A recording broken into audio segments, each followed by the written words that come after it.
the 31st millennium dawned to the scarred face of a fractured galaxy, a desolate testament to humanity's spectacular fall.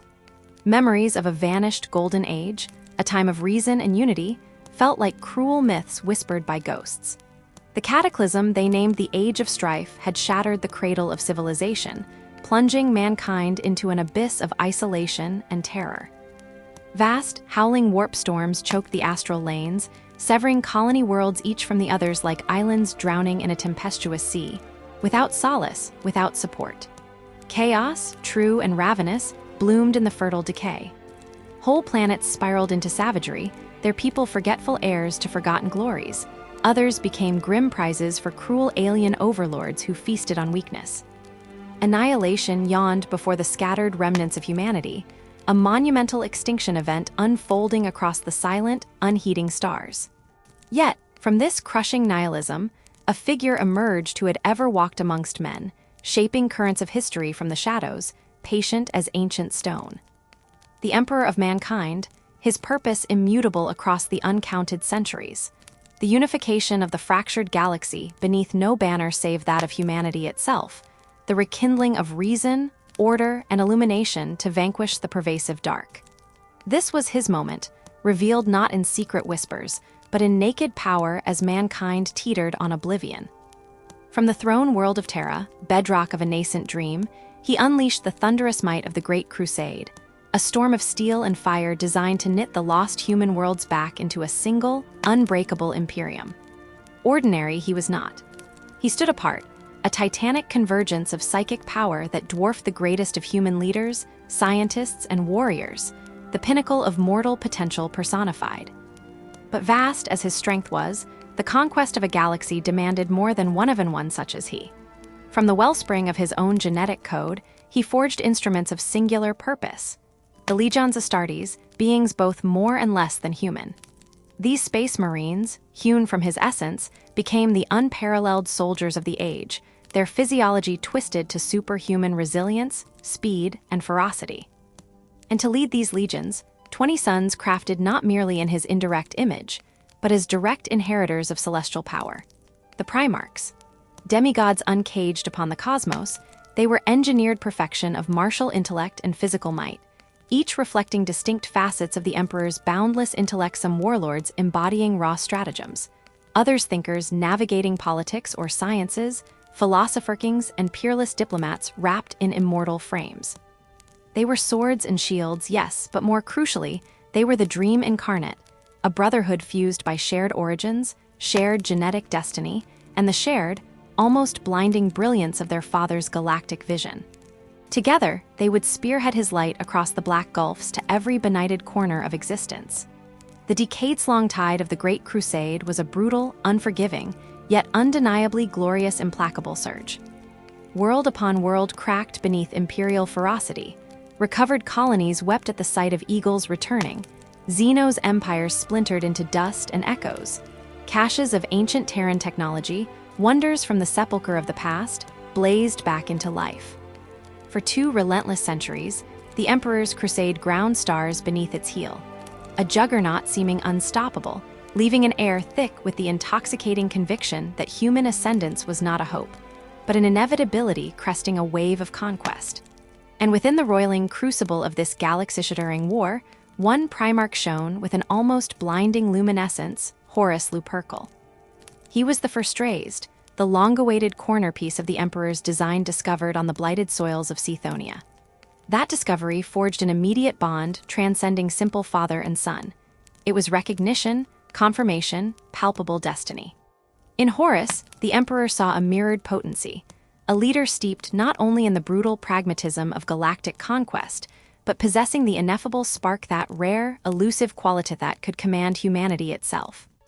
Nurtured under the Emperor's direct gaze, Horus transcended potential, becoming the undisputed master of strategy, a tactician weaving victories others could only dream. His command of the Luna Wolves Legion became the stuff of legend across nascent imperial courts and blood-soaked battlefields. His charisma was a tangible force, magnetizing not only his own legion, but resonating amongst the often jealous hearts of his brother demigods. Where some Primarchs bore visible scars of wrath, arrogance, or chilling cruelty, Horus seemed to shine with only the emperor's noblest ideals. Warrior he was, supremely, yet diplomat, negotiator, architect of fragile alliances, the very emblem of a unity that could bind the Imperium's chaotic spiraling into a focused, cohesive spear thrust against the infinite dark. Where his name was spoken, reverence followed, whispered amongst the ranks of 100 legions. Horus, the greatest son. The apogee of Horus's ascent was crowned after the fires gutted Ullanor.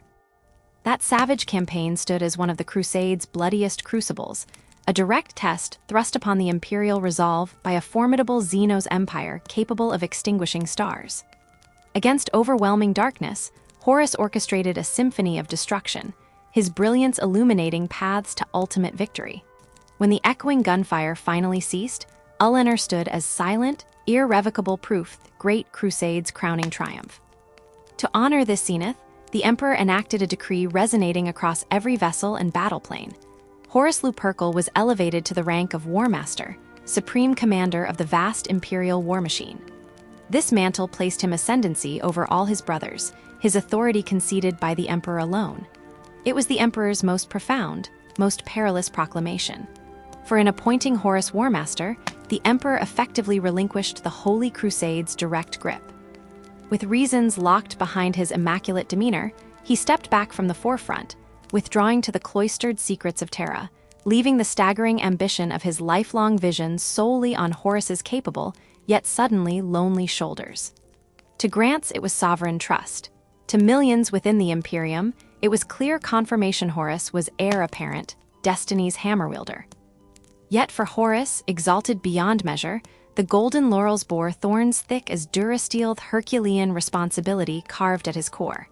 He had always orbited the emperor's close-held council, but now the weight of entirety pressed down. He was no longer merely brother. He was the trigger, and the gun barrel pointed toward a future imperial sunrise. Recognition, though grudging and partial, came from some staunch Rogel Dorn, graceful sanguinius, yet the poisonous fangs of resentment bit deeply into others simmering with envy. Lorgar, simmering with deified betrayal, the fiery temperament of Perturabo festering with perceived neglect. Now, permanently set apart by the emperor's own decreed bonds strained. A profound isolation crept over Horus like an insidious fog, his mind a churning sea where whispers of inadequacy, of profound absence, began clawing their way upward through cracks he hadn't known existed. His astonishing ascension, seemingly the fulfillment of the guiding dream, was simultaneously scattering seeds of deep, bitter schism amongst the Primarchs. That foundational brotherly link, always far more brittle than anyone dared utter. Each demigod son, united only superficially in purpose, had been tempered on vastly different anvils of lonely fortune and possessed wildly divergent souls. Some, like Robout Guilliman, embraced the emperor's rational imperium with structured fervor. Others, like Angron, permanently crushed by psychic chains, or Conrad Kurz, sculpted into atrocity upon a world of perpetual dread, bore malign entropy like second hulls. Privately, even the most fraternal chafed against perceived rivalries or nursed doubts too dangerous to voice amid swords. Horus's elevation fractured those fragile bridges almost visibly. Command granted indeed, yet respect now dredged resentment in its wake amongst those ordered about a brother with whom they'd fought side by side. Lorgar struggled most furiously, desperately clinging to divinity, denied now embodied in another mortal he was forced to obey. The cracks multiplied, invisible fissures shifting under supreme pressure, and forces older than stars began whispering into the widening gaps. It wasn't solely his brothers, perception shifting beneath him. Horus himself felt the grinding isolation pressing deeper, sharper than diamond drill bits. The vastness of the Crusade's scope loomed larger every day without the Emperor's anchoring presence. Isolation gnawed at his certainty. Accustomed to unwavering guidance from Earth itself, Horus now faced howling silence from Terra, locked away on planetary politics and unfathomable projects. That absence curdled into something close to abandonment deep within his soul.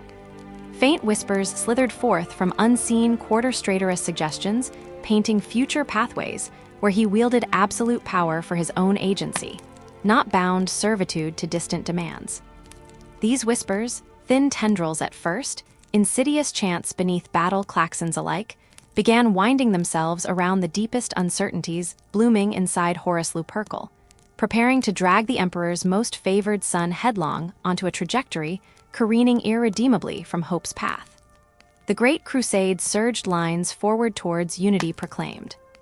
Beneath, however, brewing in unsuspected shadows, the meticulously planted seeds of doubt and ambitious envy had taken root, thrived subtly upon resentment's fertile grounds, matured into caustic fruit, soon ready to burst poison.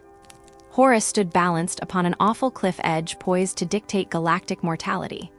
The Warmaster title, once pure honor burnishing illustrious victories, was twisting into a complex incubating curse. The galaxy had been brutally hammered towards unity. Soon it would be monstrously cleft apart by betrayal from its very creator's hand. Cold, ancient dread stirred deliberately among nihilistic stars. Perpetual dwellers within the dreadful immaterium, dread chaos gods watched untouched by the centuries, languishing within warp tides of thought made palpable reality. Fourfold hungered, the blood god corn boiled from conflict eternal. Bird-masked Tzint wove fate's cruelest tapestries with warp-silvered lies, revolting Nurgle sweated pestilential decay, while Slaanesh discarded reality like broken playthings. Eternally patient, the material realm was their stage, humans mere bloodied puppets flicking directions for millennia via visions and psychic damnations. The furious momentum of the Great Crusade threatened ultimate expulsion. An empire united rationally under its shrewd emperor dismissive of divinity was an existential impossibility screaming denial into realms it couldn't perceive. To neglect fear and blind ambition, hatred's atrocity-feeding despair, powers defining existence itself, unthinkable. Stop the dream must be. Their collective scrutiny laser-focused upon the great foundation, Horus Lupercal stone of imperial ambition. Strength shield, unshakable loyalty bedrock, vital brilliance inescapably integral, all embodied by the Emperor's crown jewel. But gods sight much deeper than mortal eyes perceive. Amidst perceived foundational perfection, glimmered distinct imperfections, tiny cracks, surfacing under pressure. Chaos gods, recognized like signature frequencies among vibration cacophony. Within Horus, whispers spoke directly to molten envy festering deep beneath pride, resilient against self-analysis. Whispered menace crawled inside hidden anxieties surrounding the crushing mantle, assumed shadowing the Emperor, mysteriously withdrawing. Felt those ambitious tendrils twining ever denser around devotion fraying. They would employ infection-bred proximity, closest to Horus agents long surrendered, unnoticed behind loyal camouflage. The word-bearers belonging Lorgar were poisoned forests hidden beneath pastoral greenery, received the imperial truth scorn like venom, then sought newer.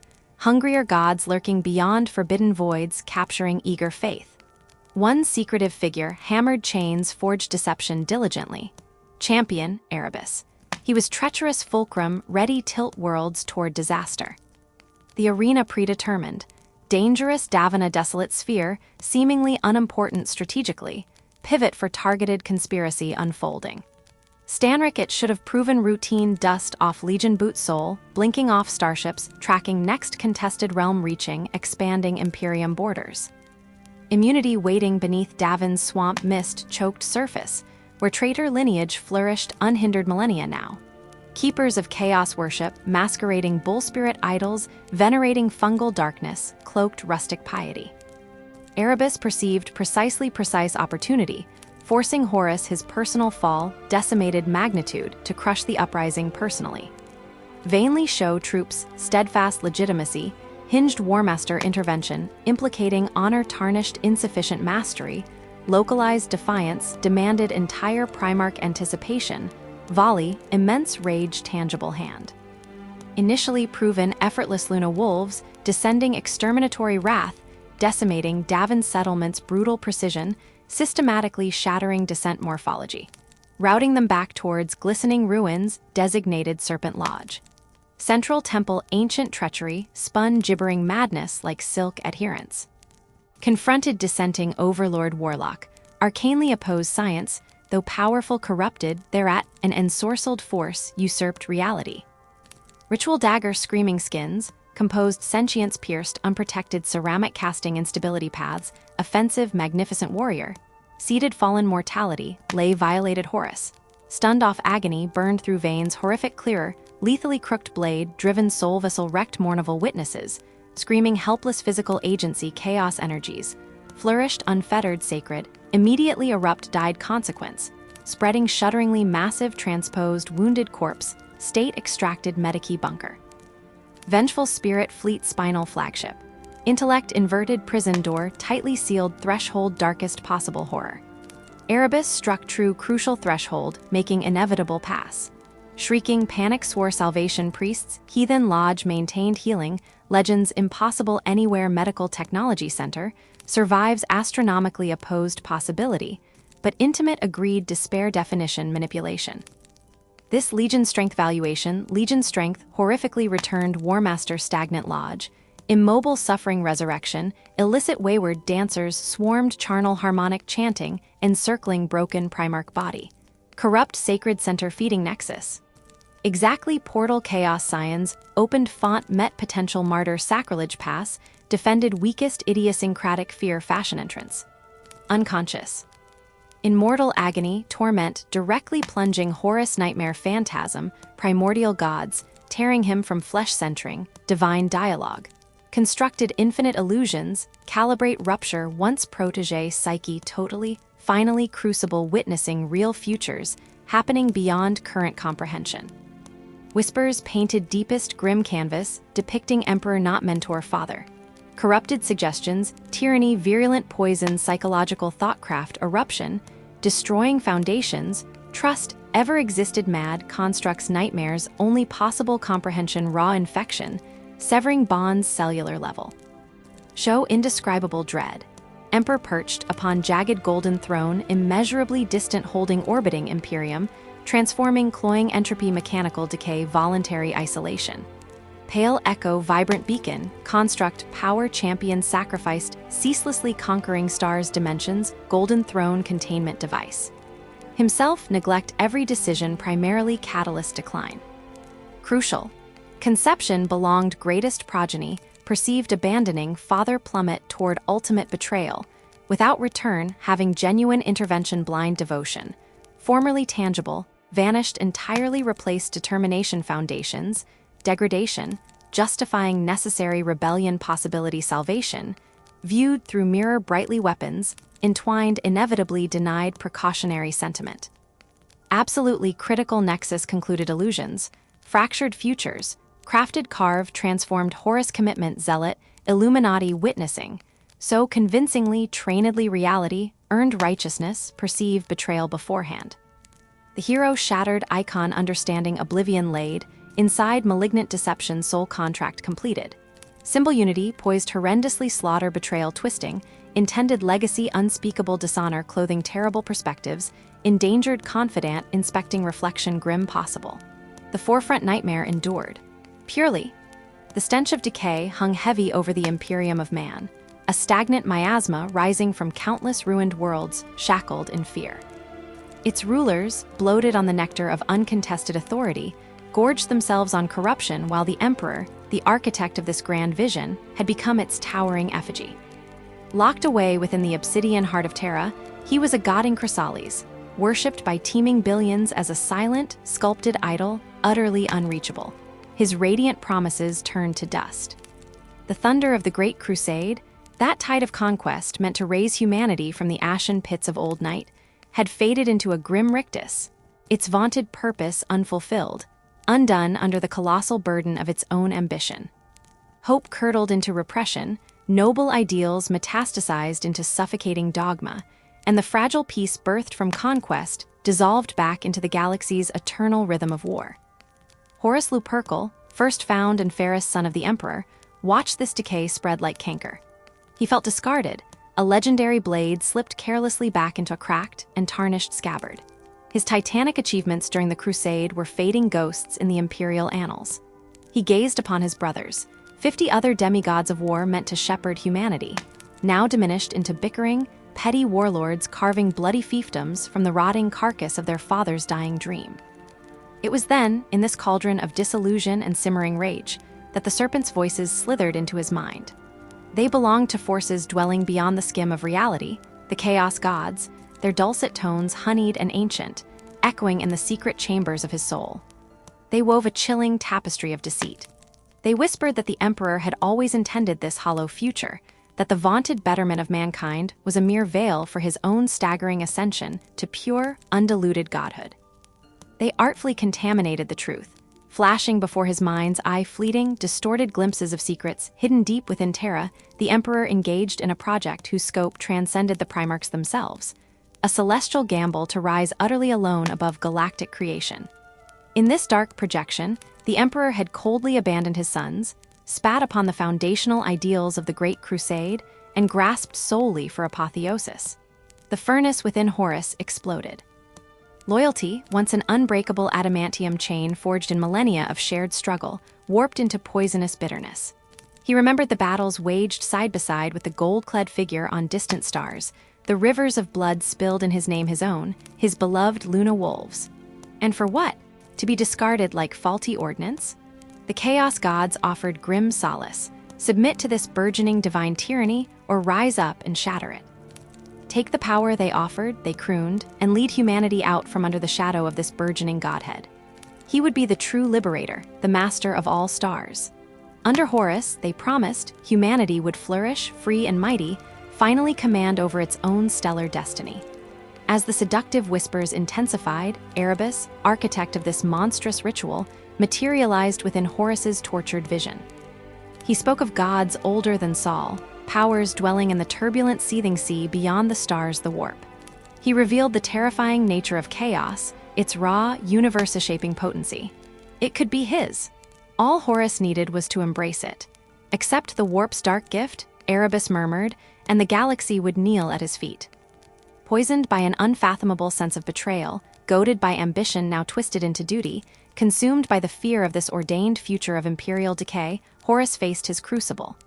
The ruinous powers offered godhood, absolute dominion, a future where servitude was replaced by supreme rulership. The choice was laid bare, a yawning chasm between horror and glory. In that shattered, pivotal instant, pride and wounded love curdled into irrevocable treason. He would betray the emperor. Acceptance surged through him, a baptism of fire and shadow, warp energies flooding his superhuman frame. He was utterly convinced. He was salvation. The emperor had failed irrevocably. Only Horus, wielding the terrible majesty of the warp, could avert the Imperium's descent into oblivion. That bedrock fidelity was inverted. Now its sole purpose was overthrow. Horus did not conceive of himself as a traitor. In his soul, he believed he bore the mantle of humanity's truest savior, the only guardian against a future steeped in decaying tyranny. But his pact was a pact with oblivion serpents. Embracing chaos had not freed him. It had merely replaced one master with infinitely darker ones, potent entities who manipulated his every grand action, using his noble defiance as fuel for the universe-shaking pyre destined to consume mankind. The Warmaster was no longer the Emperor's brightest star. He was chosen of chaos, his fall a torch thrown into a galaxy-wide powder keg, igniting the anarchy they craved. Horus's damnation was the first domino. The flimsy brotherhood of the Primarchs, strained paper-thin by suspicion and hubris, was poised to fracture entirely. His own legion, the vaunted Luna wolves, brothers who had followed their beloved Warmaster into the teeth of hell across countless battlefields, were now destined to become the vanguard of this shattering betrayal. The Great Crusade, once a gleaming beacon of unity, plunged headlong into its mirror opposite. Civil war on a scale that beggared imagination. Brother Astartes would turn boltgun and chainsword against brothers, rending the galaxy asunder in the horrific birth throes of the Horus Heresy. His fall was not solitary. Seeds long sown bore bitter fruit. The other Primarchs, for all their stature as demigod warlords, nursed their own private hells of doubt, gnawing ambition, and long-festering resentment. With Horus setting the galaxy aflame, the dark gods turned their predatory gazes upon others, weaving seduction from grievance. Perfection was Fulgrim's obsession beauty, Warcraft, his own shimmering form. Slaanesh, the prince of pleasure and excess, found willing soil in his boundless vanity and thirst for ultimate transcendence. Whispers promised perfection beyond the Emperor's sterile offerings. The Phoenix succumbed, his desire curdling into depravity, dragging the magnificent Emperor's children down into an abyss of unspeakable excess and decay. Angron, broken by the agony of the butcher's nails embedded in his skull, devoured by a rage that saw reality through a scarlet veil, carried a volcanic hatred for the Emperor from the Cursed Day, he was ripped from his enslaved brothers on Nuceria. Khorne, the blood god, Lord of Skulls, felt that boiling fury and offered an eternity of endless slaughter, a butcher's paradise where rage reigned supreme. His fall was brutal inevitability. The World Eaters followed their tormented father, embracing madness, becoming favored instruments of carnage, butchering worlds without conscience or restraint. Mortarion, grim reaper Primarch of the Death Guard, ground down by a life on toxic Barbarous, nursed a corrosive bitterness. Survival, he believed, was mankind's only virtue, bought only through merciless endurance. Nurgle, the Plaguefather, Lord of Decay, twisted this bleak philosophy, promising salvation for his precious legion immunity to the toxins of war, resilience beyond death itself. Accepting this cancerous blessing doomed the Death Guard. They became walking plague careers, bloated with pestilence, forever resilient yet eternally enslaved to Grandfather Nurgle's putrid will. And Lorgar, most cunning of traitors, the Architect. He had gazed upon the Emperor and seen divinity incarnate, shattering when this idol rejected his fervent worship. That rejection drove him into the shattered embrace of the ruinous powers, whose hymns of carnage he now preached instead. It was his word-bearers, guided by the insidious core Pharaon and Erebus, who dripped the venom of heresy into Horus's ear. Now, Lorgar embraced the warp utterly, becoming the dark apostle of renewed faith, leading his sons on a zealous crusade of corrupt conversion. As Horus gathered these shattered demigods to his infernal banner, the once-solid bedrock of the Space Marine legions gave way. The Imperium's invincible hammer fragmented from within. Astartes faced an abyss, loyalists clutching loyalty to their distant, silent emperor, and the traitors marching under Primarchs pledged to damnation. This hideous schism tore through every structure. Brothers who had a lifetime bled together now sharpened blades. Legions that had held the line shoulder-tosheter across the stars now charted fleet courses aimed solely at mutual annihilation. Horus, moving the vast pieces of his galactic gambit, transitioned from insidious scheming to open, galaxy-rending conflict. The opening salvo came not on Terra, but on the rebellious Fleshgurn world of Istvan III, refusing imperial decrees. Yet its defiance was mere stage dressing. The true target was insidious, closer, the loyalist hearts beating within the nascent traitor legions themselves.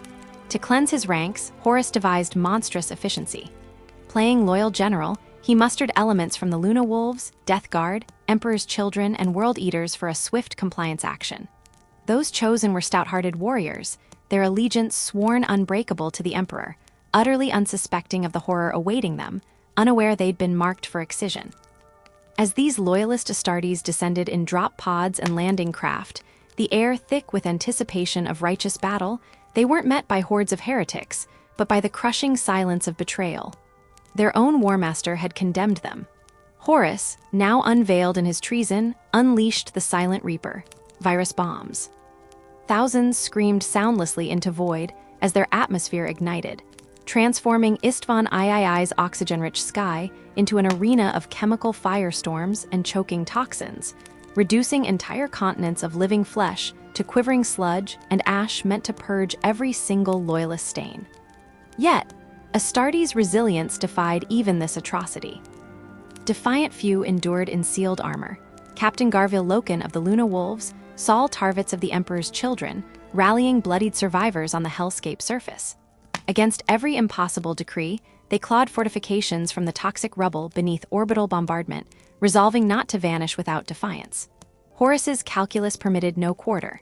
He unleashed the scions now stained by chaos against them. From drop pods screaming through still-burning skies poured the traitor legions. Rank after rank of brothers corrupted. Angron, Primarch of the World Eaters, avatar of fury itself, led the murderous descent. His once-human eyes burned with warpfire as he hacked apart warriors who had once honored him with shouts of brothers' loyalty. Istvan III was baptism in fratricide's blood, the first open shrieking declaration of galactic war. Those refusing Horus's new order became the Heresy's hallowed first martyrs. Horus had played his cards. Retreat was meaningless vapor. The Great Crusade was dead and laid to rest. In the gaping maw it left raged civil war. News ignited the Imperium. Shocked loyalist legions scrambled to mobilize against their fallen brothers. Horus stole the initiative. Speed was paramount. He knew the greatest obstacle hid within the legions still untainted, so he forged another massacre, darker still. 3 loyalist legions supreme in their resolve: the shrouded Raven Guard, the implacable Iron Hands, the noble Salamanders swept towards Istvan V, their Primarchs Corax, Ferrus Manus, and Vulcan united in righteous fury, believing they raced to crush Horus's nascent rebellion before Terra itself woke. On this burning graveyard world, Horus had set the stage. Hidden blades poised. His whispers had snared Fulgrim's service, secured Mortarian's allegiance. He transformed Anvil into ambush. The Loyalists commenced their assault on the drop site designated, their conviction unshakable armor against treachery. They broke through defensive lines surprisingly light. Deeper they plunged. Then the serpent struck. Legions they expected as allies: Lorgar's zealous word-bearers, Perturabo's brutally efficient iron warriors, Alfreus Omgon's shadowy Alpha Legion revealed their corruption. Transports disgorging not reinforcement but annihilation. Orbital bombardments intensified. Loyalist drop zones became charnel pits. The traps snapped shut. Fire flooded from positions held securely by traitor legions, suddenly switching their gunsights to comrades locked in the crucible. Devastation. The Loyalists, already bloodied from punching through initial resistance, were encircled, hammered from flanks and heavens. Ferrus Manus, Primarch of the Iron Hands, fought with Gorgon's grim fury. Seeking Fulgrim amidst the hellstorm, he found only betrayal. The Phoenician, resplendent in warp-changed glory, shattered trust and mastercrafted blade. Vulcan vanished amidst the titanic explosions, a staunch dragon stolen by flame. Corax, Primarch of the Raven Guard, wings clipped and broken forces shattered, clawed out from catastrophe, escaping into ash and negation, bearing only the ghosts of his legion within the smoking wreckage. The drop site massacre broke the Loyalist spirit. Thousands of the most potent Astartes lay dead. A crucial block of Loyalists might evaporated into the smoke-choked void of Istvan V, the scales irrevocably tipped. Horus held the stars in his bloody fist. With this earth-shattering victory behind him, Horus unleashed the war mechanism. Time was not on his side. His corrupted legions struck with systematic brutality. Sector after galactic sector folded to the Warmaster's shadowed banner, star systems spitting defiance, crushed or pledging allegiance to the new architect of fate. Rebellion flowed like arterial blood. The Imperium staggered, reeling from the void left by Istvan V. Loyalist forces splintered, their unity fractured, their strongest legions savaged. Horus marched without pause. Objective: Terra, the beating heart of the Imperium. Homeworld. Unwaveringly, the silent Emperor engine awaited his favored son's assassination bid, and the war machine rolled toward his gates. This road to Terra seethed with betrayal, guttered in the blood of a billion dead, slick with the patina of chaos itself. Fate converged. The stage stood drenched in crimson and ash, set for the final clash of father and favored son. As the galaxy groaned beneath the psychic dissonance and pyrotechnic fury of the unfolding Horus Heresy, the Imperium itself gasped on the precipice. This conflict transcended mere conquest. It was a soul-deep rending, an ideological earthquake tearing apart demigod brothers bound by shared destiny, now cleaved utterly between duty and damnation. Robout Guilliman, stoic lord of Ultramar, across the ravaged reaches, began to marshal strength, his realm a spectral haven of order in the warp-choked nightmare storm, preparing as the galaxy plunged irrevocably towards its final, infernal reckoning. The galaxy groaned under the weight of betrayal, a cancerous rot spreading through the brightest stars of the Emperor's grand design.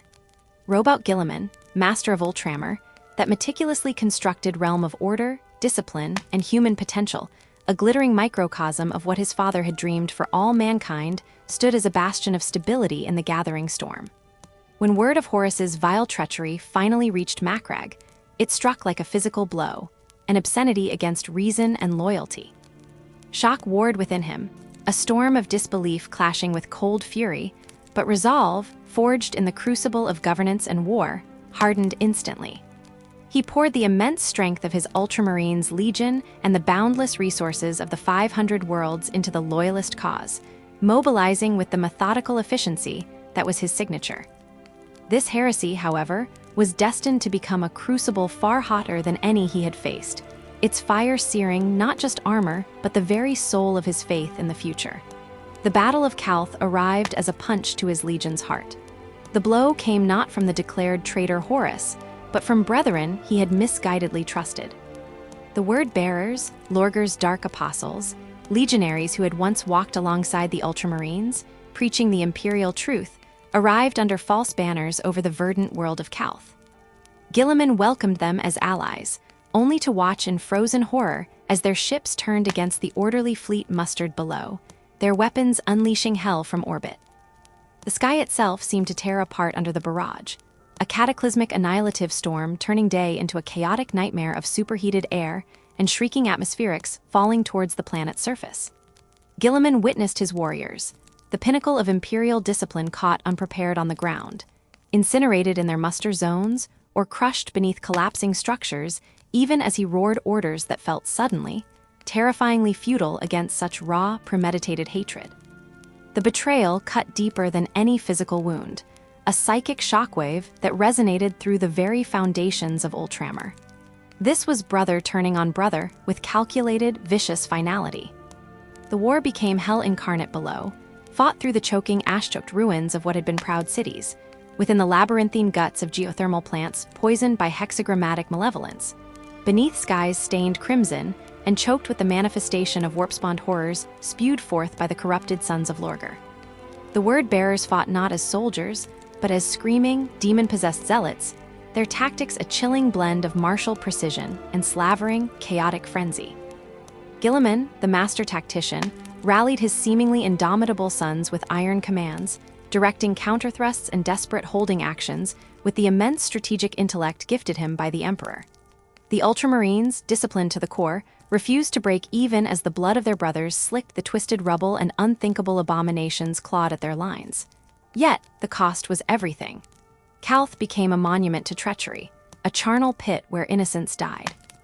Guilliman watched his meticulously built dream drown in violence and his belief in the Imperium's essential unity, its inherent strength, fracture irrevocably. The word-bearers hadn't just attacked Ultramar, they had poisoned the wellspring of his belief. Ultramar endured, shattered but unbowed, but Guilliman emerged forever scarred, carrying a chilling burden of terrible understanding. Even if Horus were vanquished, could the Imperium, this empire born of fractured brotherhood, poisoned by such fathomless betrayal, ever truly heal? Could order ever be restored to a galaxy that had birthed Calth? The weight settled on his shoulders like a mantle of cold lead, heavier by far than Terminator plate. Light years away, amidst the pyres of his broken world, Magnus the Red stood alone in the apocalyptic desolation that had been Prospero. Once, it was a sanctuary of reason and psychic enlightenment, a luminous pearl reflecting his mind. Now, fire devoured its heart, the great spired cities, the repositories of thought so vast they encompassed knowledge from epochs lost to Terra's past. Libraries that had taken millennia to accumulate wisdom, scrolls holding secrets of physics and the immaterium alike, illuminated texts praising the Emperor's dream, all burned. Smoke thicker than any fog scoured the air, carrying the tang of ozone and the choking stench of incinerated knowledge into the lower atmosphere where once serene skies hung clear. Above, the very heavens writhed, ripped apart by unleashed psychic tempests, swirling vortices of impossible color, bloomed with horrifying sounds, bolts of soul-lightning crackling down to sear the foundations of Tizca, the capital. Magnus smelled the burning stacks of ancient books, felt the psychic echoes of his dying sons resonate in the warp like overlapping shrieks that pierced his very soul. The thousand sons, his beloved children, were being butchered below, fighting desperately, hopelessly outnumbered and outraged by the howling storm of Leman Russ's space wolves. Russ, the Emperor's executioner. Hatred and grief warred within Magnus, a war dwarfing the battle around him. The bitterest tang was that of betrayal his own. He had transgressed, resorting to the forbidden art, the sorcery his father had explicitly forbidden, reaching through the screaming chaos of the Immaterium itself to deliver a desperate, vital warning. Horus had fallen to treachery. That warning had been ignored, met instead with annihilation. Magnus's noble transgression became his perceived damnation. He felt his father's judgment descend not as a reasoned sentence, but as the brutal, roaring violence of Russ and the wolves. Russ descended, the thunder of drop pods punctuated by the howling of his pack and the ear-splitting cracks of orbital lances slamming into the planetary defenses. He was fury incarnate, wreathed in striding fire, his frostblade Mjalnar shining with killing light. Russ saw only the sorcerer, the breaker of divine edicts, his own former brotherhood sacrificed upon the pyre of righteous anger. The Warmaster Horus had deliberately ignited by twisting the Emperor's quiet command of detain into a howl of destroy. Beneath Magnus's towering spire, they met, not as brothers but as fallen ideals, amidst the shattered crystal towers and burning plazas of Tizca, Primarch locked against Primarch. Russ fought as the avatar of lethal devotion, each colossal swing of his sword resonating with the conviction that he acted as the Emperor's most loyal son, blade embodying furious retribution for broken oaths. Magnus fought defensively at first, a nightmare of psychic force barely restraining the tide of rage and ultimate sorrow threatening to drown him. Sorrow for his world, for his burning scholars, for the terrible misunderstanding that had sealed their doom. His vast intellect, his incomprehensible psychic might, felt brittle under the assault of Russ's savage, righteous purity. Great bolts of cobalt lightning flashed from Magnus's eye, hurling tanks and flattening structures. Sonic booms detonated where Russ's axe met his warding kineshields. But Russ was relentless. He pushed through cataclysmic energies that melted stone to glass and burned men to ash a kilometer distant. He saw only the enemy, his brother. He saw only the lapse of faith he felt demanded cleansing. He drove Magnus back, step by brutal step, across the ruins. The final blow, delivered with all the wounded fury of betrayal amplified tenfold by Horus's deceit, struck Magnus across the back, the immense psychic presence collapsing like a tower under sappers. Magnus felt his spine shatter under Russ's psychic roar channeled through his frost axe, his physical form crumpling, his essence ripped from the material plane, cast screaming into the seething unreality of the warp. Death should have claimed him. Oblivion beckoned. But Magnus, the Crimson King, would not die. Broken, discarded, utterly forsaken by the father he had tried to save, adrift in the mutating tides of chaos, the bitter understanding crystallized. Salvation was a lie. Justice was dead. Only cold, implacable power remained. And from the impossible geometries and whispering madnesses within the deep warp, a presence noticed his fall, a force ancient and cunning, the changer of ways, the weaver of fate's Tzeentch. Tentacles of influence, shimmering with impossible colors and made of pure thought, wrapped around Magnus's broken spirit, offering defiance, offering vengeance, offering survival through transformation. Magnus, his grief forging a blade of terrible acceptance against the Emperor's perceived injustice, chose.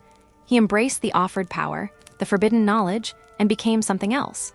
Something broken reforged in the image of ambition and changes desired. With that choice, echoed in the crumbling psychic edifice of his dying legions still resisting futilely on Prospero below, the fate of the Thousand Sons was sealed, forever lost, forever damned. While Prospero burned and the Ultramarines bled on Calth, another horror unfolded unseen across vast gulfs of space, deep within the shadow-swollen territories of the Thramas sector. This was no clash of legions meeting head-on. This was terror given warform, a creeping shadow that consumed the light. The Night Lords, harlequins of terror under their increasingly fractured Primarch, Conrad Kurz, fell upon the loyalist forces of the enigmatic Lion El'Jansen and his Dark Angels. What transpired wouldn't be called a campaign. It became the Thramas Crusade, a sprawling, nightmarish war of attrition waged not for cities or resources, but purely for the application of paralyzing fear across dozens of vulnerable, unsuspecting systems, driven by a Primarch whose sanity was fraying faster than strategos could plot. Kurz, the Night Haunter, a being engineered as the Emperor's instrument of feared justice against lawbreakers, had long dwelled within the darkness inherent in that role, nurturing visions of apocalyptic doom he believed were inescapable fate. His legion mirrored his soul monsters preying on men, dedicated to the art of terror as the ultimate tool of compliance, their armor midnight blue-etched with imagery of screaming victims and flayed reminders. The guiding principle was simple: rule through fear so profound it stopped hearts before bolter shells. Betrayal liberated Kurz fully into the void within. No longer king of the night, he was its screaming heart. He didn't fight to conquer realms under Horus's banner, he waged a bitter crusade against his own perceived condemnation. Thramas became his canvas, painted in blood and visceral horror. He directed assaults designed not for victory in the tactical sense, but to inflict maximum psychological agony. Night Lords strike packs struck from ambush in the void, boarding compliant vessels only to systematically torture the crews over Vox channels broadcast fleet-wide as a lesson. Cities loyal to the Lion were subjected to compliance actions, orbital starfalls stripping defenses away, followed by airborne assaults that bypassed strongpoints to slaughter civilians, concurrently over hails filled with the dying screams they were creating brightly beneath the void shields. Gamma-drop pods scattered paralyzing agents over command hubs. Loyalist regiments reached worlds only to find entire populations flayed and posed in tableaus calculated to inspire nausea and despair amid devastated infrastructure. Crucible worlds stripped of every resource and scorched into glassy tombs silently said what 1,000 voxhails could not. There is no hope. Lion L. Johnson, the stoic, peerless strategist, commander of the First Legion, faced an enemy that dissolved before direct confrontation. The Dark Angels moved with relentless precision, their discipline unshakable even amid horrific ambushes, their counterstrikes masterpieces of calculated lethality pushing the Night Lords back. They won engagements, reclaimed systems alphabetically from Akatran to Zeramund, but each liberation tasted like ash. Kurz, half lost within his visions of judgment and inevitable doom, proved a specter, always slipping through the Lion's tightening strategic nets, vanishing back into the interstellar voids like smoke before the battle line fully formed. The Night Lords flitted at the periphery, their lightning strikes leaving nothing behind but smoldering ruin and traumatized psyches within liberated systems. Each tactical victory Dorn would approve of felt hollow to the Lion, a grim charade. The crusade lasted months, years blurring into a dirge of calculated atrocity met with perfect martial execution. Ultimately, cornered and pressured relentlessly by the Lion's strategic genius after a grueling chase across war-ravaged void, Kurz broke like brittle glass, but escaped into the dark regions of space. A rabid dog fleeing damnation, he felt, was deserved fate escape as much as victory denied. The Dark Angels emerged technically victorious in Thramas, but scarred deep in their collective spirit, colder for the brutal choices they'd been forced to make against an enemy whose only tactic was atrocity. Terror. The very name became the inevitable focal point, an incantation of dread resonating across a galaxy plunged into agony by Horus Lupercal's ambition. Brother had turned against brother, Primarch against their own exalted father, tearing the luminous dominion of mankind asunder. Horus, once the Emperor's beloved son and Warmaster, now stood ascendant atop a summit of absolute corruption, commanding the largest massed concentration of Hellforged might ever witnessed. Galaxy-wide they converged upon Terra's defenses from every darkened sector traitor legions, corrupted titans the size of mountain ranges, shambling with unnatural vitality, swarming hordes of warp demons pouring from rifts held open by sorceress might. A writhing tide of ancient warriors descended into soulless monsters bound by hatred and damnation. They served the pantheon unfaithful to the Emperor. Chaos given form and unified under one singular consuming will. The corrupted remnants of monarchical legions approached, their very advances corrupting worlds like a galactic plague. The sons of Horus elite brethren, with the warp smell still clinging to their reforged plate, Angron leading the frenzied world, eaters frothing for close massacres devoid of tactics beyond the Chain X.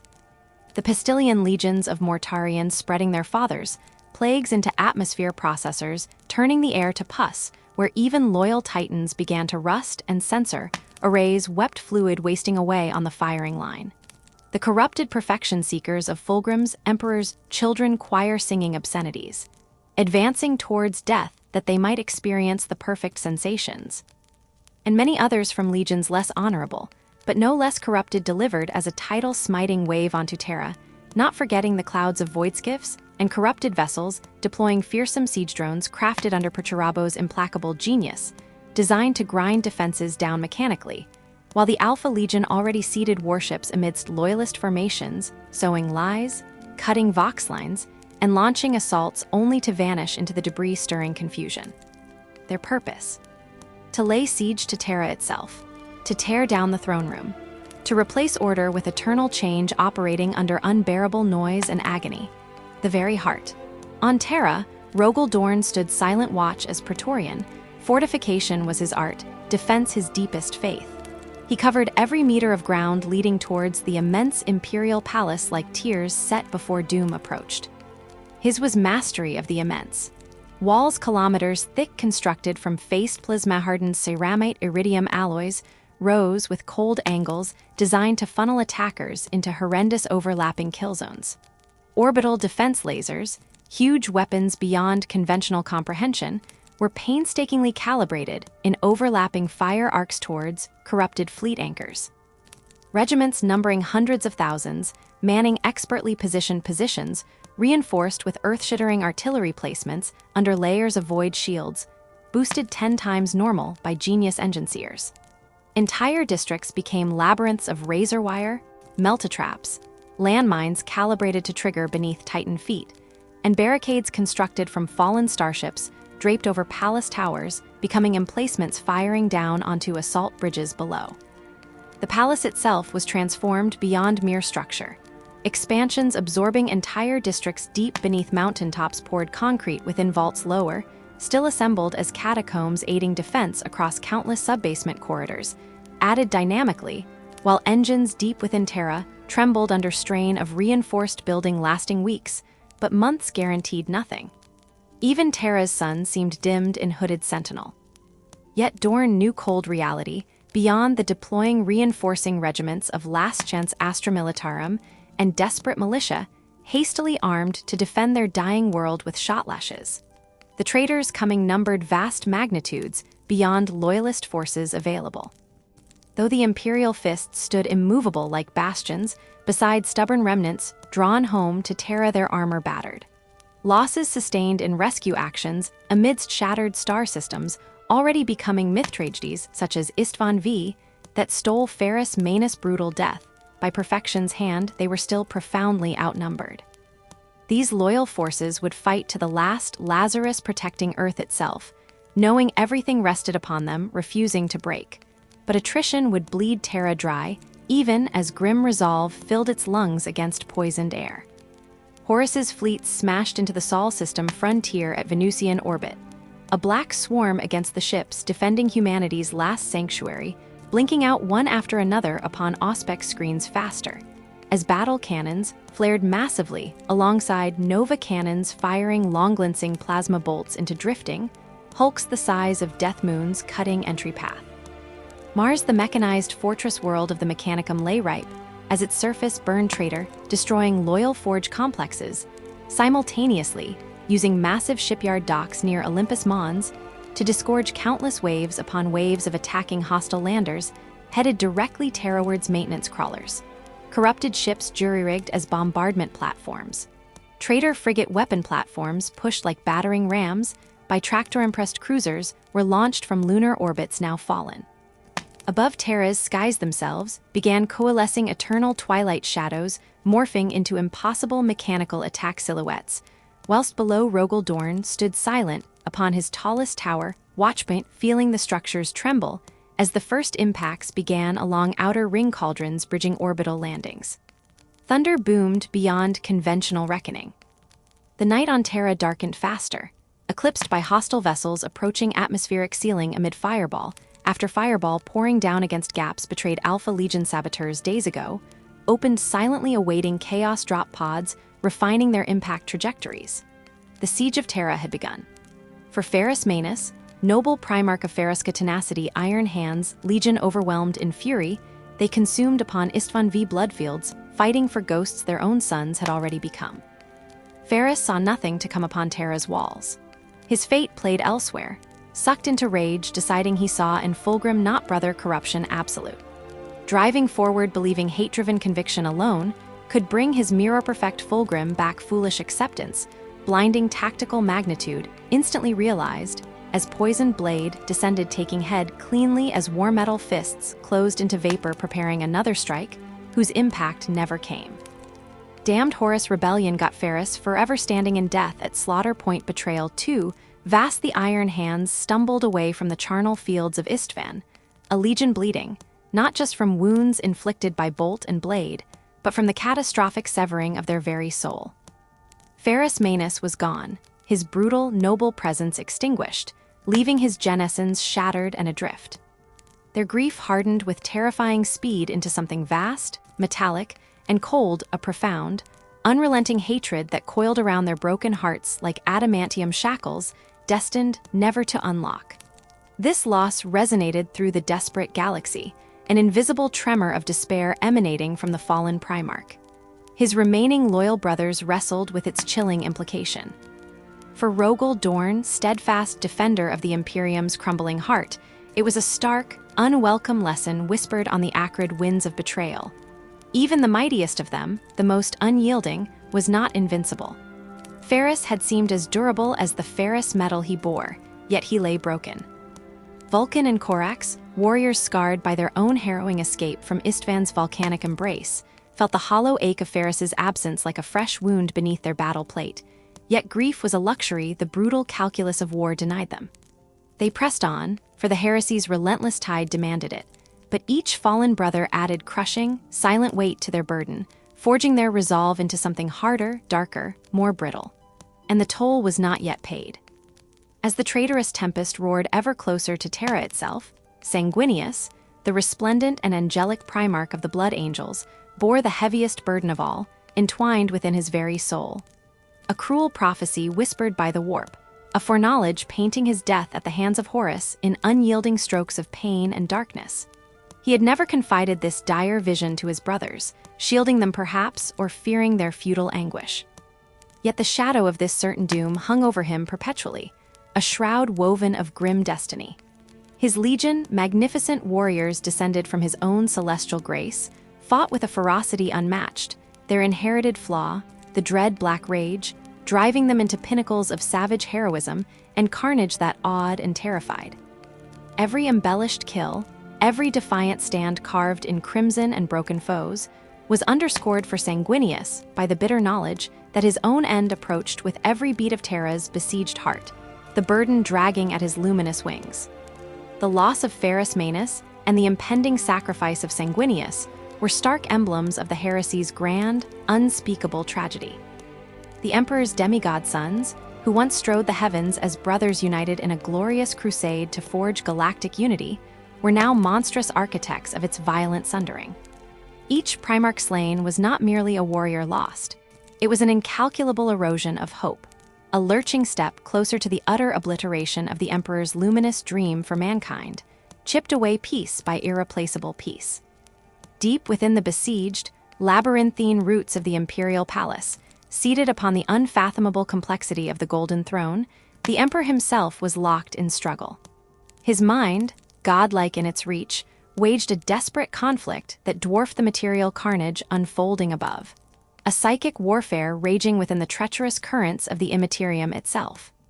He had withdrawn agonizingly from the direct command of his Imperium's defenses, placing the crushing responsibility upon his loyal sons.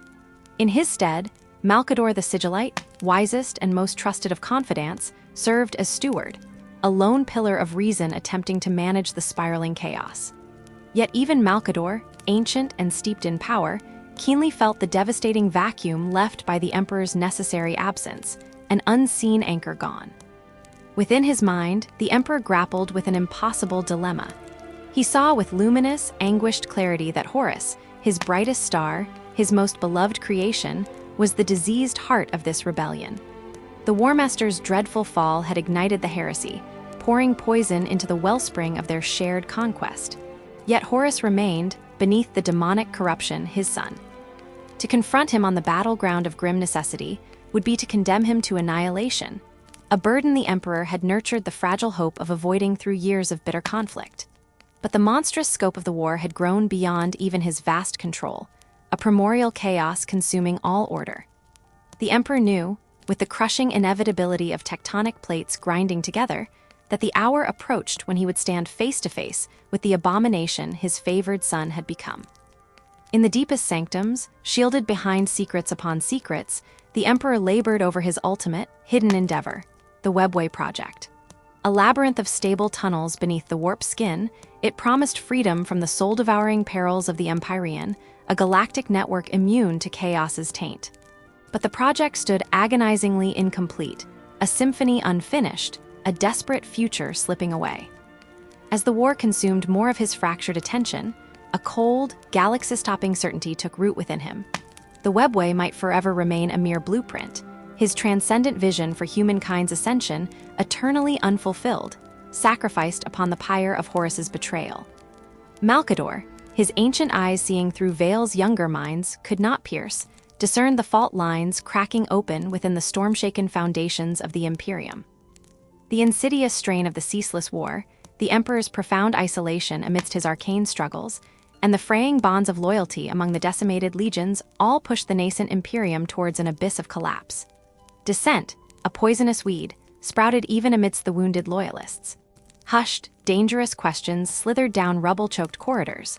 Why had he withdrawn? Why did he remain entombed upon the golden throne while his sons spilt oceans of blood across Terra's tortured soil? Men like Rogel Dorn, blessed with piercing insight even through his fortress lord's pragmatism, understood the Emperor's focus was claimed by struggles too vast for mortal ken, matters that could unravel reality strands. Yet understanding did not extinguish the embers of doubt. They merely smoldered, casting long, unsettling shadows across hearts strained to breaking. And the traitor hordes, fueled by the hellfire of treachery, closed their iron ring ever tighter, tightening the noose around the throne world. The Emperor's inner turmoil deepened, a precipice yawning beneath his godlike will. He stood at the crux of eternity, bearing the unimaginable weight of humanity's fate upon his divine shoulders. But the path to securing even the bleakest flicker of that future demanded the ultimate sacrifices, clutched from his bleeding grasp. The very lives of his most cherished, loyal sons might become dust on the scales. The road tread towards Terra's inevitable confrontation was paved with death, each step echoing the approach of the ultimate reckoning, the final, terrible judgment between father and fallen son. The air trembled with the ceaseless detonation of macrocannon fire. Across Terra's scarred plains, the siege raged with the fury of a galaxy-spanning apocalypse unleashed upon a single, doomed world. The monolithic walls of the Imperial Palace groaned under an unending tide of corruption. Titan legions stumbled, their void shields flickering corpses. Towers built for millennia crumbled in fiery plumes. Trenches became viscous rivers of mud, blood, and shattered ceramite. The air itself vibrated with unrelenting concussions, thick with the stink of ozone and burned meat. Millions perished under the throne world's tortured sky, lives extinguished in the shadow of its failing heart. Rogel Dorn, resolute as Terra rock, stood immovable in the storm's eye, his defenses a stoic bulwark against oblivion. But the strength arrayed against his resolve was a planetary weight pressing down. Angron, the Red Angel ascended, was destruction's avatar. The demon Primarch of the World Eaters, swollen with fell power bestowed by Khorne's brass-clad altars, carved highways through Imperial lines with unholy, wordless fury. His berserker rage was tectonic. No admonishment, no logic, no hope could penetrate the crimson fog. Dual chain axes, roaring like beasts possessed, scythed through guardsmen companies and custodian spearwards alike. Fortifications that had weathered centuries were pulp beneath his tread. Wherever Angron's roars echoed, only ruins remained, piled corpses devoid of identity. The golden-armored warriors of the Imperial Fists and their sundered allies became mere statistics, slaughtered en masse by the hurricane of mutilated flesh and spinning steel before orders could be cried. Angron was Khorne's doctrine made flesh, his apocalyptic bloodlust a sacrifice feeding the very gods thirsting for the throne world's heart. Rogel Dorn knew facing the Red Angel blade-to-blade offered only obliteration, not victory. Instead, he deployed grim ingenuity, staggered bastions of artillery vomiting torrents of shells onto predictable trajectories, disciplined squads of space marines hurling themselves into choking kill zones, promising only microseconds of delay in exchange for obliteration. Entire retinues deployed solely as meat shields plasmed to Red Angel's tread. Yet it was Sisyphean desperation. Each gun platform shattered felt like snapping twigs underfoot. Terra's defenders bled profusely for every meter conceded, collapsing back into the palace's shuddering arterial ways. Dorn fought with volcanic resolve, grim beneath his shield, knowing every choked second purchase time, the most precious coin of their defense, each microsecond vital for the distant, terrible confrontation brewing at the war's heart. While Angron unleashed the fury of the storm, Perturabo, the Lord of Iron, conducted the siege like a maestro orchestrating the galaxy's doom. The Primarch of the Iron Warriors, his genius poisoned by resentment and bitterness into cold, ruthless architecture, had plotted Terra's fall from the Heresy's poisoned inception. His legion, masters of siegecraft centuries honed, brought the art of fortress breaking to new pinnacles of brutal mathematics. Perturabo's colossal war engines, towering siege drills that screamed as they chewed rockcrete, basilisks raining earthshakers in mathematically precise grids, bombard shells calibrated with inhuman purity hammered tirelessly upon the palace's defiant walls, cycle upon cycle. There was no artistry beyond efficiency, no flourish beyond collapse. He drafted intricate strategies, mapped with inhuman precision, deploying rot-smeared cultist hordes layered over disciplined traitor marine assaults, creating a machine of destruction with no wasted motion, no pause, no mercy. The Iron Warriors, shorn of empathy as effectively as limbs lost in battle calculations, transformed the breached trenches into grim assembly points for the next calculated shove. Their focus was uncaring perfection, the systematic, unyielding annihilation of every defense raised against them. Within the beleaguered corridors, choking with sacrificial smoke, the Loyalists fought with the desperation of the eternally damned squinting towards fractured light. The remnants amalgamated, the peerless custods, mountains in their golden majesty, the stoic devastation of the imperial fists clinging to barricades like drowning men, the furious, doomed vitality of the white scars raiding in crimson trails, the blood angels whose very veins burned with the fatalistic black rage, screaming through clenched teeth. The light, however fierce the fires burning around them, had to endure. Each loyal warrior, from feeble conscript plugging a gaping breach with mortal flesh to captain standing defiant against demon spawn, understood the final, incinerating truth. Failure here meant Terra's fall, and the galaxy plunged screaming into an unending hell forged by the laughing gods of chaos. Perturabo's relentless engineering found its inevitable reward. Breaches yawned like fatal wounds in the palace's final outer bulwarks. The Iron Warriors, grinding forward with monstrous machines and implacable infantry, secured the rents, forming steel roots for the churning legions of darkness surging through the formerly impregnable heart of humanity's bastion. Dorn held in the Sanctum Imperialis, the antechamber of Terra's fate. Primarch of fortresses, he prepared his warriors for the final defense, knowing the siege had condensed, a blood funnel spiraling down to one impossible confrontation high above. Locked in orbit, radiating infernal malice like a diseased heat, the vengeful spirit brooded. Horus, the once-beloved Warmaster, armor-swallowing light, eyes reflections of the warp's howling abyss, fixed his monstrous gaze upon the mauled planet beneath. The clench within his corrupted soul, a pitiful echo of anticipation, entangled with cosmic hatred, became totality. He sensed the curtain rising on the final act. Every lie whispered, every world burned, every brother betrayed and murdered on fields soaked by fratricidal blood all coalesced into this singular, shrieking moment. The ultimate reckoning. Father, son, traitor and betrayed. Fate demanded it. Sensing the breach shattering the Commodore spire portals, feeling the psychic snap echoing the severing of the final reinforcement cordon, Sanguinius knew the precise moment etched in prophecy had arrived. No surprise lived within him, only the cool terror of inevitability confronted. He had known since his grim vision whispered on Cygnus's polluted ground. White wings, still defiantly pure amidst the encroaching shadow, unfurled. Crystalline armor, a final gleam of the Imperium's lost nobility, encased him. With terrible resolve, the angel launched into the smoke-choked, tracer-lit sky, ascending towards the vengeful spirit. His death waited within that terrible ship, a fate predicted, challenged, and now finally embraced. He was the Emperor's angel, brightness embodied measured against Horus's fallen star, yet even selfless nobility could not alter the path ordained. Landing upon the gore-slicked deck of the Warmaster's flagship was stepping onto his sepulcher. He strode through corridors resonant with pent heresy, past jammed viewports revealing Terra aflame far below their murdered dream made manifest. The figure awaiting him on the command bridge was a repudiation.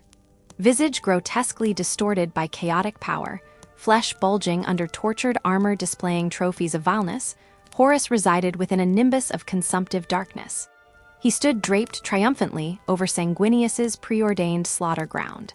The angel faced not his brother, but a vessel overflowing with parasites hellbent on annihilation.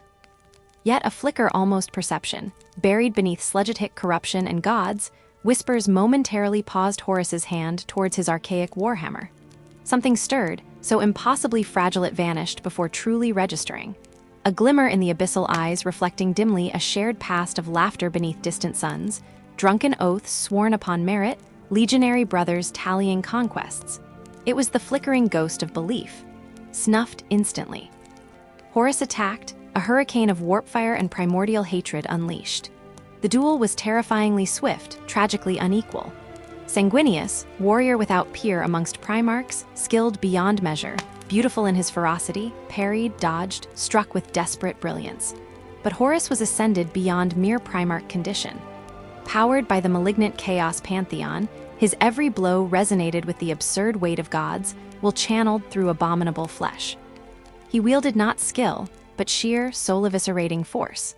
The Warmaster landed the final, contemptuously brutal strike, a blow that pulverized angelic armor, burst bones like brittle glass beneath hydraulic press, extinguished Sanguinius's divine light. The noble angel's shattered form crumpled broken at the feet of the traitor king. The silent psychic shriek reverberated instantly through the palace beneath, carried on impossible waves piercing materium.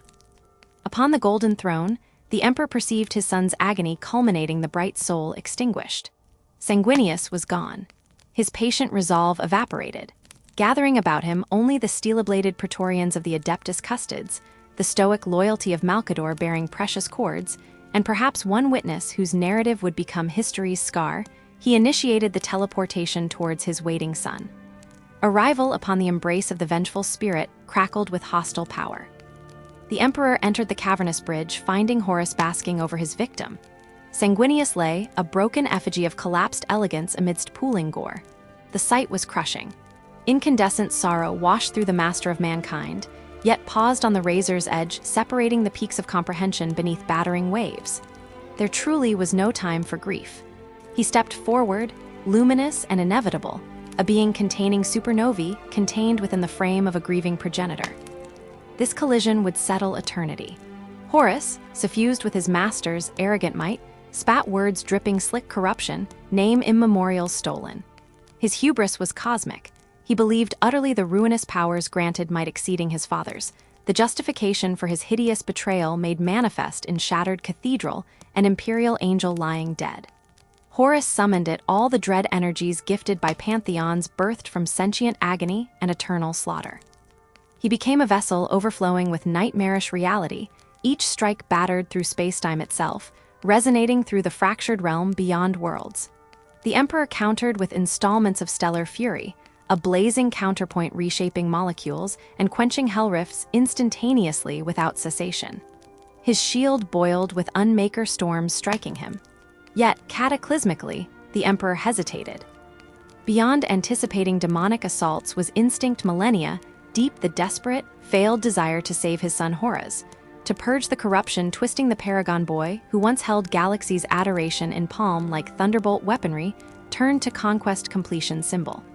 He tried embracing, not obliterating, projecting psychic might seeking Horus beneath horror sludge, sliver of light amongst the torrent. That precious hesitation proved fatal vacuum. Seeing the Emperor forbear annihilation, believing he could heal what God's unhinged reality to brutalize, Horus Infernal will encouraged by leering deities infecting soul core interpreted pause with derisive triumph. Paternal mercy became primal weakness within Flet's areas consumed by their fouler natures. He unleashed hideous counterstroke, exploiting that gap in the divine defense mechanism, warp-forged blackness hammering the omnipotent divinity through golden plate like slag forged against obsidian anvil under nebulae weight. The Emperor crashed, arm shattered across torso, psychic corona bleeding madness. Over the fallen god's form, Horus Lucius prepared annihilator blow slow, contemptuous rise of darkness incarnate, hammer promising termination, physical and soul cinder. Yet precisely here, Perverse twist within chaos, cruelly unreliable existence occurred. Sensing the floodgate moment imminent, slivers of the Emperor's crucified psyche bleeding into immaterium, threatened undeniable extinction now grasped. The dark gods of chaos, fickle patrons devouring devoted soul stuffs, cratering over failed galaxy domination gamble, thus far awaiting galactic feast at ultimate triumph, comprehended vulnerability at last seeming absolute commitment. They withdrew infinitesimal shard support, siphoning fractions power feeding Horus toward victory. For fleeting, agonizing spark flickering between eternities, Horus Lupercal dropped abyssal shredding incarnadine lenses, revealing the man beneath devoured soul helix. Almost drowned, frozen statue mantled shadow seemed adrift. Mind ceased distortion screens depicting slaughter-wrung universes. Here absolute horror realization dawned stupendous wrongness, consuming every past action, volcanic betrayal engulfed vision penumbra, impossibly brighter among soul ember glimpses, enlightened reason obliterated constant distortion matrix. He perceived the galaxy-gutted carcass, sanguineous ruin beneath boot heel, impossibly present.